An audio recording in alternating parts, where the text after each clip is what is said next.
Oh my gosh, y'all. Let's count some of these lies. Cause look, your good sis just I tried to get up in my bed, put the covers up to my chin, I couldn't. Look, I was clutching. I was clutching. So let's look at some of these lies, y'all. Pregnant. That was the other gentleman's kid, not mine. Because we had not, while the pandemic was going on, he was the guy coming over. He was the guy showing up.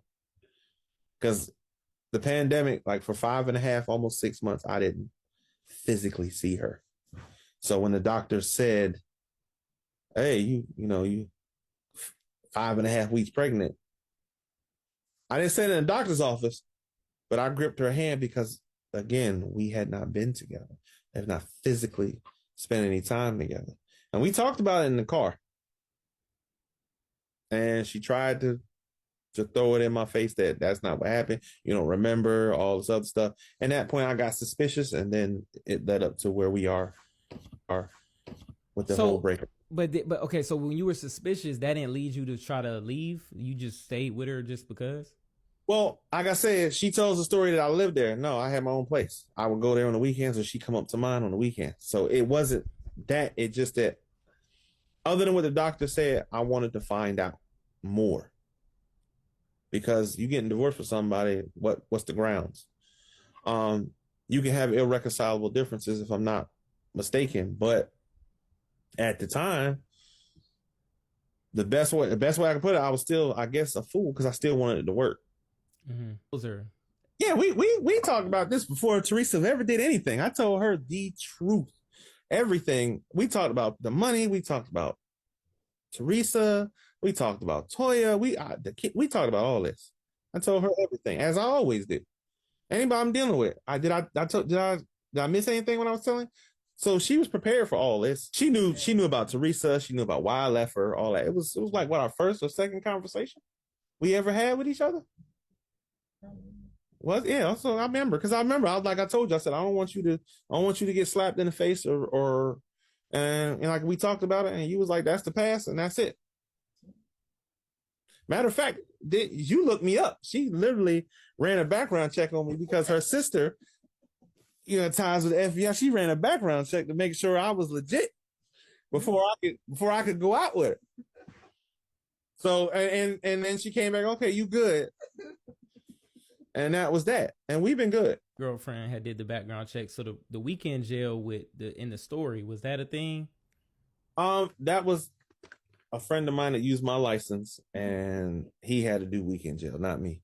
And I took him because he did not have a car. So I would drop him off because the jail he had to go to, you couldn't leave your car. So I would get off work, drop him off, pick him up Sunday, 6 o'clock. So that's what the receipts or whatever those things were in the bag. That's from him. Yeah. And that wasn't, he used to come to my house and dry clothes and wash clothes. And he left his bag. And that was all that was in it, was a folder Mm. with that stuff. Because he had to prove that to his job that I can't work weekends and I'm in weekend jail. That's it. As far as the like the impersonating the officer story, um, That's something she got. That's something she got. That's something that happened with D, and she just used that. That's not. That's not me. Never so did that's that. not you. You were getting promoted from your original job. Was that correct? I was leaving that job. So you No, weren't getting promoted, and David, the executive assistant, texted her. no, I was leaving that job. They knew I was leaving. Okay, because she said she was like, yeah, that was the day you said you were getting promoted. David had texted her, hey, hope everything went good. So there's no David. No, I was leaving that job. I put in my notice. I was gone. I was leaving that company for another company. I was already leaving. They offered me more money to stay. I said no. I was done with Teresa. I was done with the job. I was done with Atlanta. And the only reason they didn't promote me, honestly, simply because the fact is they liked me in that position doing that particular job, and I wanted to move up. Um, I was older, so I wanted to step up. So at the end of the day, when I got the new job offer, it was back north anyway. It was what I wanted to be doing. And it was at the money that I wanted to be making. And things weren't working with her. I was already on my way out the door with her. So I was just like, all right, I'm gonna take it. Start over, fresh start. And then be closer to family and try to rebuild some of the relationships that maybe over the years I hadn't talked to people, cousins, stuff like that. The story that she told about finding something in my phone, no. Me and my coworker that I work with every day, Richard, I grabbed his phone, he grabbed mine because we didn't keep case on the phone. We had the same exact, everybody had the same exact iPhone. I picked his up off the desk, went home. He had some mistress call his phone, and that's when I realized it wasn't my phone. So I hit him on his line. I said, somebody calling your phone. And he's like, yeah, we switched phones. I need to come get my phone. And I was like, well, you can come get it. I'll give it to you at work tomorrow. So I met him at work the next day. He was like, yo, like, I'm sorry, it's my side chick, whatever. And I'm like, bro, I don't want to know nothing about that. Just take your phone. And I just quoted company policy. I get home, she tell me I went through the phone or whatever, because we weren't allowed to lock those phones either. She kept talking about a work phone and all this stuff. And I'm like, I gotta have two phones for work because I'm not gonna, it's just my job. The nature of my job, I had to have two phones. Simple as that. She had a password to both of them.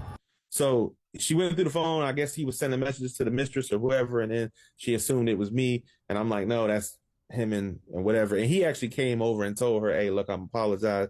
That's a chick I'm dealing with on the side. Like, he explained that. So that's the story about Peaches, right? Yeah, that's some chick he was messing with. That's some chick he was messing with. What was wrong with your knee? Nothing. Never happened. So you never had a knee injury? Was never? Nope. Wow. Did you have any incident at work at all that would cause that lie? I'm trying to figure out where that would even stem from. No, nothing. The only thing even close to that is, we got a little snow in Atlanta, and I slipped and bruised my elbow. Not no knee, nothing, limping, nothing. I walk just fine. My girlfriend will tell you that. I don't never had an injury with knees at all until I was in a car accident, and that was after her and I were divorced. But so that makes sense. But she said in the condition that she seen you losing weight was you coming back with the same clothes and not, smelling like you've been living in the car. Like, so was that true or no?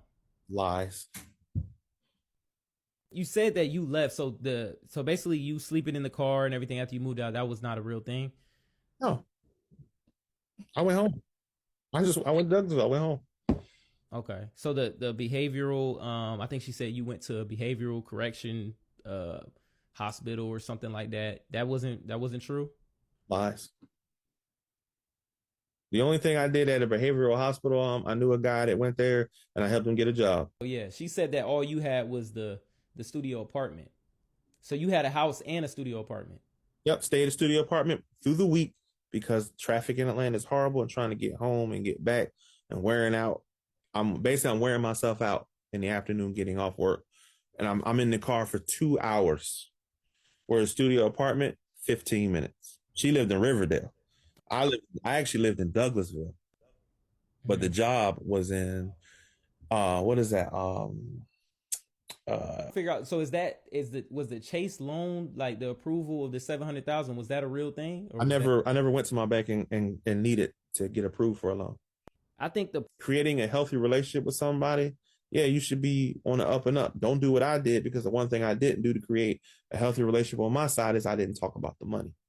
I kept money from her, from advice from people. It wasn't the best advice.